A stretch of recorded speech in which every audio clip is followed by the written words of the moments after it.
Tu veux investir en bourse, mais tu ne sais pas par où commencer? Tu entends parler du PEA, des ETF, du Nasdaq, de l'Amundi World, et tout cela te semble flou? Cette série est faite pour toi. Ici, on ne promet pas la richesse rapide. On t'aide à comprendre les mécanismes, à structurer ta stratégie et à investir avec logique et confiance. Parce que l'autonomie financière, ce n'est pas une course, c'est un chemin que l'on construit pas à pas. Dans cette série en 5 épisodes, tu vas apprendre ce qu'est un ETF et comment fonctionne le PEA. Quels sont les ETF mondiaux les plus solides, Amundi MSCI World et S&P 500? Comment investir dans la technologie grâce au Nasdaq 100 sans tomber dans la spéculation? Pourquoi les ETF européens et asiatiques sont essentiels pour équilibrer ton portefeuille? Comment construire ton portefeuille PEA pas à pas, selon ton profil et ton niveau de risque? Chaque épisode t'explique les notions avec des exemples simples, des chiffres réalistes et un ton serein.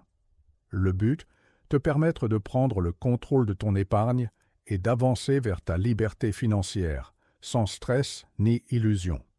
Comprendre les ETF et le fonctionnement du PEA. Tu as sans doute déjà entendu parler des ETF, mais rares sont ceux qui savent vraiment comment ils fonctionnent et surtout pourquoi certains sont éligibles au PEA et d'autres non. Aujourd'hui, on va démystifier tout cela ensemble, simplement et sans jargon. 1. Qu'est-ce qu'un ETF concrètement? Un ETF, ou Exchange Traded Fund, c'est un fonds d'investissement coté en bourse. Au lieu d'acheter toi-même des dizaines d'actions une par une, tu achètes une seule part d'ETF qui te donne accès à un panier complet d'entreprises. Alors, imaginons que tu investisses 1 000 € dans un ETF mondial. En une seule opération, tu es exposé à des centaines d'entreprises comme Apple, L'Oréal ou Nestlé. C'est simple, efficace, et les frais sont souvent très faibles, souvent entre 0,05% et 0,6% par an. Les ETF permettent donc de diversifier ton argent immédiatement, ce qui réduit le risque spécifique à une entreprise. Si une société traverse une mauvaise passe, les autres peuvent compenser.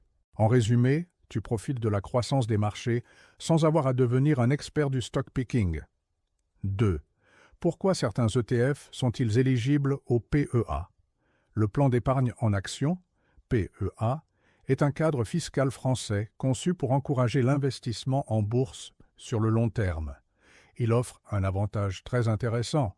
Après 5 ans, les plus-values et dividendes sont exonérés d'impôts, hors prélèvements sociaux à 17,2%. Mais attention, pour bénéficier de cet avantage, ton argent doit être investi à au moins 75% dans des entreprises européennes. C'est là que tout se complique. Beaucoup d'ETF populaires, comme le S&P 500 américain, ne respectent pas cette règle, du moins en apparence. 3. La différence entre ETF physique et synthétique. Pour contourner cette contrainte, certaines sociétés de gestion ont créé des ETF synthétiques. Concrètement, un ETF synthétique n'achète pas directement les actions de l'indice qu'il suit, par exemple les 500 entreprises américaines du S&P 500. Il détient à la place un panier d'actions européennes, puis signe un contrat avec une banque pour échanger la performance de ce panier contre celle du véritable indice américain. Résultat, tu obtiens les performances du S&P 500, mais avec une structure conforme au cadre du PEA. À l'inverse, un ETF physique détient réellement les actions de l'indice. Il est plus transparent, mais souvent non éligible au PEA lorsqu'il s'agit d'entreprises non européennes. 4. Avantages et limites du PEA. Le PEA reste l'un des meilleurs outils d'investissement pour les Français. Il permet d'investir sur les marchés mondiaux tout en bénéficiant d'une fiscalité avantageuse. Mais il impose 2 conditions. Ne pas retirer ton argent pendant les 5 premières années, rester majoritairement investi en Europe, d'où l'intérêt des ETF synthétiques. Cela signifie que le PEA est un outil de patience et de discipline, pas de spéculation. Plus ton horizon est long, plus les avantages fiscaux et l'effet des intérêts composés jouent en ta faveur. 5. L'essentiel à retenir. Un ETF est un instrument simple et puissant pour investir de manière diversifiée. Le PEA, lui, te permet de le faire dans un cadre fiscal avantageux, à condition de respecter certaines règles. Avant de choisir un ETF, demande-toi toujours, est-il éligible au PEA? Est-il physique ou synthétique? Et surtout, correspond-il à mon niveau de risque? Investir, c'est apprendre à attendre avec intelligence. Chaque euro placé avec méthode te rapproche d'une liberté financière sereine. Les ETF mondiaux incontournables, Amundi MSCI World and S&P 500. Dans le monde des ETF, deux noms reviennent constamment, l'Amundi MSCI World et le BNP Paribas Easy S&P 500. Ce sont les piliers de nombreux portefeuilles PEA. Mais pourquoi ces deux fonds sont-ils si populaires? Et surtout, comment les utiliser intelligemment sans tomber dans la surconcentration? Voyons cela ensemble. 1. L'Amundi MSCI World. La simplicité de la diversification. Commençons par le plus universel. L'ETF Amundi MSCI World suit l'indice MSCI World, c'est-à-dire plus de 1300 entreprises réparties dans 23 pays développés. On y trouve des géants comme Apple, Nestlé, Toyota ou L'Oréal. En une seule ligne, tu investis donc sur l'ensemble des grandes économies du monde. Cet ETF est ce qu'on appelle un ETF synthétique, car il doit rester éligible au PEA. Il détient donc des actions européennes, mais réplique la performance du marché mondial grâce à un contrat d'échange. Cela te permet d'obtenir les mêmes rendements que si tu investissais directement dans le monde entier. Les frais de gestion sont d'environ 0,38% par an, ce qui reste très raisonnable pour un produit aussi large. Autre avantage, il est capitalisant, c'est-à-dire que les dividendes ne sont pas versés, mais automatiquement réinvestis. Ton capital croît donc naturellement, année après année, grâce à l'effet des intérêts composés. Entre 2020 et 2023, cet ETF a généré environ 15,7% de rendement annuel moyen. Mais attention, les performances passées ne garantissent jamais les performances futures. Ce chiffre te donne simplement une idée du potentiel de croissance d'un portefeuille mondial bien diversifié. 2. Le S&P 500, la puissance du marché américain. Si le MSCI World est la diversification incarnée, le S&P 500 représente la force du marché américain. L'ETF BNP Paribas, Easy S&P 500, te permet d'investir dans les 500 plus grandes entreprises des États-Unis, un marché qui concentre les plus grandes réussites économiques de ces dernières décennies, Microsoft, Amazon, Nvidia, Tesla, etc. Avec des frais de seulement 0,13%, c'est l'un des ETF les plus compétitifs du marché. Il est lui aussi capitalisant et synthétique, pour rester éligible au PEA. Ses performances récentes ont été légèrement supérieures à celles du MSCI World, environ 16,3% par an sur 3 ans, portées par la croissance exceptionnelle du secteur technologique.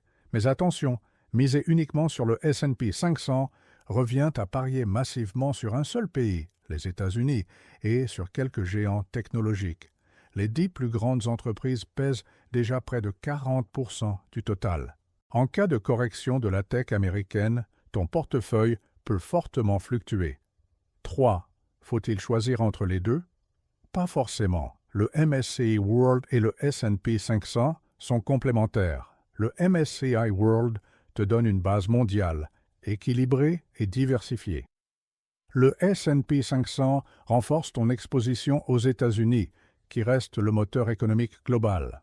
Tu peux, par exemple, placer 70% sur le MSCI World et 30% sur le S&P 500 pour bénéficier à la fois de la stabilité et du dynamisme américain, tout en gardant ton PEA éligible. L'essentiel, c'est de comprendre ton profil. Tu cherches la simplicité et la stabilité? Le MSCI World suffit. Tu veux plus de performance et acceptes plus de volatilité? Le S&P 500 peut compléter ton portefeuille. 4. L'esprit à adopter. Beaucoup d'investisseurs cherchent le meilleur ETF. En réalité, le plus important n'est pas le produit, mais la régularité de ta méthode. Investir un peu chaque mois, garder le cap pendant les baisses et laisser le temps faire son œuvre, voilà la vraie stratégie gagnante. Comme disait Warren Buffett, le marché transfère l'argent des impatients vers les patients. Ces ETF sont des outils de long terme, faits pour t'accompagner sur des années, voire des décennies. 5. En résumé, Amundi MSCI World, large, simple, efficace. BNP Paribas, S&P 500, concentré, performant, mais plus risqué. Les deux sont capitalisants, synthétiques et éligibles au PEA. Leur combinaison peut être la base d'un portefeuille solide et équilibré. Investir, c'est construire pierre par pierre ta liberté financière sans précipitation. Misère sur l'innovation, le Nasdaq 100 et les ETF technologiques. Depuis une dizaine d'années, le monde vit une révolution technologique sans précédent. Intelligence artificielle, robotique, cloud, biotechnologie. Ces innovations transforment nos vies, nos métiers et, bien sûr, nos portefeuilles d'investissement. Pour capter cette croissance, beaucoup d'investisseurs se tournent vers les ETF technologiques, et notamment ceux qui suivent le Nasdaq 100. Mais attention, si la technologie attire par son potentiel, elle impose aussi une gestion du risque rigoureuse. Voyons ensemble comment profiter de cette vague d'innovation sans se laisser emporter. 1. Le Nasdaq 100, un concentré d'innovation mondiale. L'ETF Amundi PEA, Nasdaq 100, permet d'investir dans les 100 plus grandes entreprises technologiques américaines, parmi lesquelles on retrouve les incontournables Apple, Microsoft, Nvidia, Amazon, Meta, mais aussi des sociétés en forte croissance comme Adobe, Netflix ou Tesla. Ces entreprises représentent à elles seules une part majeure de la capitalisation mondiale. Leur croissance a été spectaculaire. Entre 2020 et 2023, cet ETF a généré près de 24% de rendement annuel moyen, bien au-dessus de la moyenne du marché. Mais cette performance s'explique aussi par une forte concentration. Les 10 plus grandes entreprises pèsent environ 52% de l'indice. Autrement dit, si Apple ou Nvidia chutent, ton ETF peut en souffrir directement. C'est donc un ETF puissant, mais à manier avec discernement. 2. Pourquoi la technologie attire tant les investisseurs? Investir dans la tech, c'est investir dans l'avenir. Les entreprises du Nasdaq dominent la transition numérique mondiale. Elles développent les logiciels, les puces, les outils de communication et les infrastructures qui façonnent notre quotidien. Elles bénéficient de marges élevées, d'une capacité d'innovation rapide et d'un effet de réseau mondial. En d'autres termes, ce sont souvent des entreprises qui peuvent croître sans limite géographique. Cependant, la croissance ne rime pas toujours avec stabilité. Les valorisations de ces sociétés peuvent être élevées. Et lorsqu'un secteur est en pleine euphorie, comme celui de l'IA en 2023, la volatilité peut vite s'inviter. C'est pourquoi un ETF technologique doit s'intégrer à une stratégie d'ensemble et non être ton unique exposition en bourse. 3. Les ETF bonus. Comprendre l'effet de levier. Certains investisseurs, plus audacieux, s'intéressent à des ETF comme le Amundi Nasdaq, Zenth Daily Wax Leveraged. Ce type d'ETF applique un effet de levier de 2, c'est-à-dire qu'il double les variations quotidiennes de l'indice. Si le Nasdaq 100 monte de plus 2% en une journée, l'ETF fait plus 4%. S'il baisse de 3%, tu perds 6%. Sur le papier, le potentiel est impressionnant. Cet ETF a affiché près de 50% de rendement annuel moyen sur 3 ans. Mais attention, cela ne veut pas dire qu'il est meilleur. Ce produit est extrêmement risqué car les variations se cumulent jour après jour. En période de baisse, les pertes peuvent être violentes et rapides. Les ETF à effet levier sont donc à réserver à des investisseurs expérimentés, conscients de leur fonctionnement. Pour la plupart d'entre nous, le Nasdaq 100 classique est déjà largement suffisant. 4. Comment intégrer la technologie à ton portefeuille? PEA. La bonne question n'est pas « faut-il investir dans la tech ?», mais dans quelle proportion?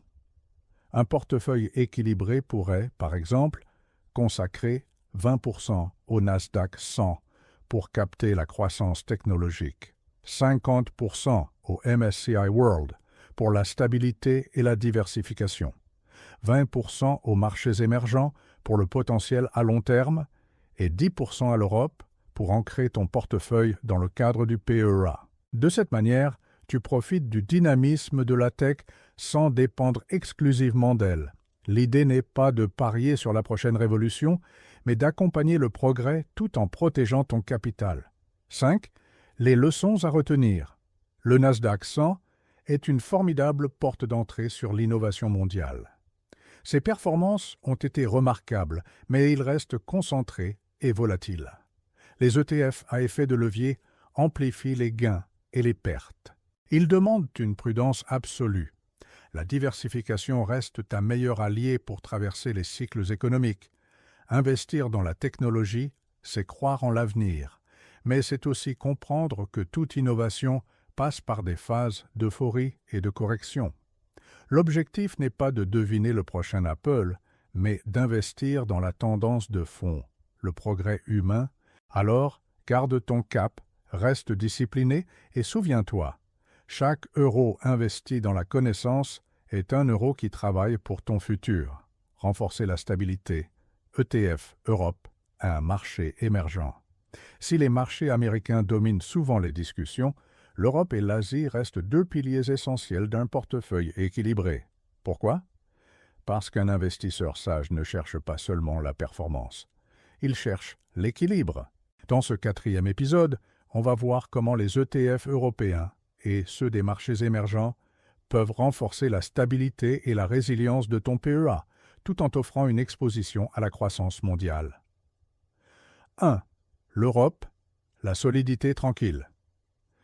Commençons par chez nous. L'ETF iShare, Core Euro Stoxx 50, est l'un des plus populaires pour investir sur les 50 plus grandes entreprises de la zone euro. Tu y retrouves des noms familiers LVMH, L'Oréal, Siemens, SAP, Total Energies, Airbus. Ces sociétés représentent le cœur battant de l'économie européenne. Industrie, luxe, énergie, finance. Elles sont souvent plus matures, moins spectaculaires que leurs homologues américaines, mais plus régulières dans leurs résultats. Frais de gestion, environ 0,10% par an, parmi les plus faibles du marché. Réplication physique. L'ETF détient réellement les actions de l'indice. Pas de swap, pas de levier. Dividende, capitalisant, donc automatiquement réinvesti. Cette combinaison de transparence, faible coût et stabilité en fait une base solide pour équilibrer ton portefeuille. En moyenne, sur les 3 dernières années, cet ETF a affiché environ 21% de performance annuelle, portée par le rebond post-Covid et la résilience des grandes entreprises européennes Prime. Mais attention, l'Europe n'est pas exempte de défis. La croissance y est souvent plus lente et certains secteurs dépendent fortement des exportations. C'est donc un pilier de stabilité, pas un moteur de performance. 2. Les marchés émergents, la croissance en devenir. À l'autre bout du spectre, on trouve les ETF émergents, comme l'Amundi PEA MSCI Emerging Asia ESG Leaders. Cet ETF te permet d'investir dans 850 grandes entreprises asiatiques, notamment en Chine, Inde, Corée du Sud et Taïwan. L'idée ici est simple. Si l'Europe incarne la stabilité, l'Asie incarne le futur de la croissance mondiale. C'est sur ce continent que se construisent les géants de demain, dans la technologie, la production d'énergie verte, les semi-conducteurs ou la finance numérique. Mais cette promesse de croissance s'accompagne d'un risque plus élevé. Les marchés sont plus volatiles. Les monnaies locales peuvent fluctuer. Les tensions géopolitiques, comme entre la Chine et Taïwan, peuvent peser sur les performances. Cet ETF est synthétique et capitalisant, avec 0,30% de frais annuels.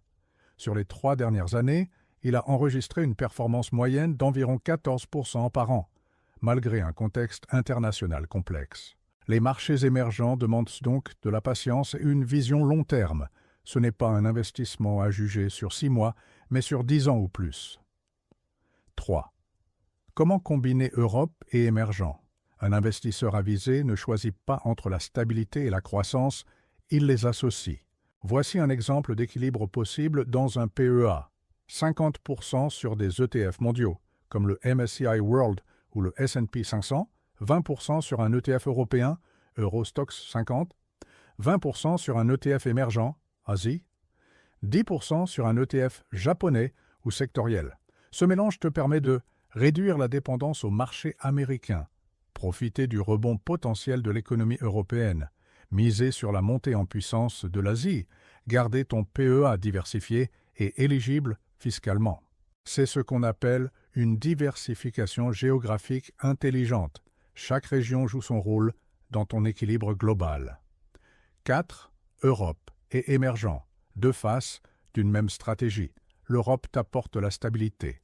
Des entreprises solides, un cadre réglementé, une économie mature. Les émergents t'apportent la croissance, un potentiel élevé, une démographie dynamique, une énergie nouvelle. Mais n'oublie pas, plus de potentiel signifie aussi plus de risques. L'objectif n'est pas de choisir le plus performant, mais de construire un portefeuille résilient capable de traverser les cycles économiques. Comme en architecture, ton portefeuille a besoin de piliers. L'Europe en est un. Les marchés émergents en sont un autre. Ensemble, ils équilibrent la maison que tu bâtis, ta liberté financière. 5. En résumé, l'ETF Eurostoxx 50 incarne la stabilité et la régularité. L'ETF Emerging Asia t'ouvre sur la croissance mondiale. Leur combinaison permet une diversification saine et une réduction du risque global. La clé reste la discipline, investir régulièrement, sans chercher à timer le marché. Souviens-toi, l'investisseur intelligent n'essaie pas d'avoir raison aujourd'hui. Il construit quelque chose qui aura encore de la valeur demain. Construire ton portefeuille PEA pas à pas. Tu connais maintenant les principaux ETF éligibles au PEA. Mais une question essentielle reste, comment les combiner intelligemment? C'est ici que la théorie devient pratique. Construire un portefeuille PEA, c'est un peu comme construire une maison. Tu as besoin de fondations solides, d'un équilibre entre les matériaux et d'un plan clair pour durer dans le temps. Dans ce dernier épisode, je vais te montrer 3 modèles de portefeuille, du plus prudent au plus ambitieux, pour t'aider à structurer ta stratégie selon ton profil et ton niveau de risque. 1. Le portefeuille simple et sûr, pour commencer sereinement. Ce portefeuille s'adresse à ceux qui veulent investir sans complexité, tout en profitant d'une exposition mondiale. Il repose sur 2 piliers, 80% sur l'ETF Amundi MSCI World, diversification mondiale, stabilité. 20% sur l'ETF Amundi Emerging Asia, croissance long terme. Avec seulement 2 ETF, tu couvres plus de 2000 entreprises dans plus de 25 pays. Les performances récentes de cette combinaison ont avoisiné 16% par an sur 3 ans. Mais l'intérêt principal n'est pas la performance passée, c'est la simplicité. Tu investis de manière régulière, tu laisses le temps agir et tu profites de la capitalisation naturelle des dividendes. C'est une approche minimaliste, parfaite pour les investisseurs qui cherchent avant tout la tranquillité et la clarté. 2. Le portefeuille, modéré et équilibré, pour progresser avec méthode. Ici, on ajoute un peu plus de structure et de contrôle. Ce portefeuille répartit les régions du monde pour trouver un équilibre entre stabilité, performance et diversification. 50% ETF S&P 500, moteur principal, puissance américaine. 20% ETF Eurostoxx 50, ancrage européen, stabilité. 20% ETF Emerging Asia, potentiel de croissance asiatique. 10% ETF Japon, Topix, diversification supplémentaire sur un marché mature et innovant. Résultat, tu couvres les grandes zones économiques mondiales sans dépendre d'un seul marché. Sur les 3 dernières années, un tel portefeuille aurait généré environ 19,9% de rendement annuel moyen. Mais l'essentiel, c'est qu'il reste souple et adaptable. Tu peux ajuster la répartition selon ta tolérance au risque, augmenter la part de l'Europe pour plus de stabilité ou celle des émergents pour plus de potentiel. Ce type de portefeuille correspond à un investisseur qui a compris que la performance durable vient de l'équilibre, pas de la spéculation. 3. Le portefeuille dynamique et ambitieux pour les investisseurs confirmés. Ici, on cherche à booster le rendement, tout en acceptant une volatilité plus forte. Ce portefeuille combine innovation, effet levier et diversification. 30% ETF MSCI World, base solide et diversifiée. 40% ETF Nasdaq 100, croissance technologique. 20% ETF Japon Topix, marché en renouveau. 5% ETF MSCI World 2 Leveraged. 5% ETF Nasdaq 102 au leverage. C'est une approche puissante mais aussi risquée. Les ETF à effet de levier amplifient tous les gains, mais aussi les pertes. En cas de correction sur le marché technologique, la valeur de ton portefeuille peut chuter rapidement. C'est donc un modèle réservé aux investisseurs expérimentés qui comprennent parfaitement les mécanismes de ces produits et qui savent gérer les phases de baisse sans paniquer. 4. La méthode avant la performance. Quel que soit le portefeuille que tu choisis, souviens-toi, le plus important n'est pas le bon moment pour investir, mais le fait d'investir régulièrement. Investir chaque mois, même 100 ou 200 €, te permet de lisser les variations du marché et de profiter du coût moyen d'achat. C'est ce qu'on appelle le dollar cost averaging, une stratégie simple mais redoutablement efficace. Et surtout, ne te compare pas aux autres. Ton portefeuille doit refléter ta situation personnelle, ton niveau de confort et ton objectif de long terme. 5. Le vrai objectif du PEA. Le PEA n'est pas un jeu de performance, c'est un outil de liberté. Un moyen de faire croître ton capital dans le temps, en profitant d'une fiscalité avantageuse et en cultivant une relation plus sereine à l'argent. Ton but n'est pas d'avoir raison contre le marché, mais d'être cohérent avec toi-même. Chaque investissement doit te rapprocher d'une valeur, la stabilité, la préparation, la sérénité. Comme le disait Benjamin Graham, l'investisseur intelligent est celui qui garde la tête froide quand les autres la perdent. Alors, prends ton temps, éduque-toi, structure ton plan et avance à ton rythme. Car chaque euro investi avec logique et patience est un pas vers ta liberté financière.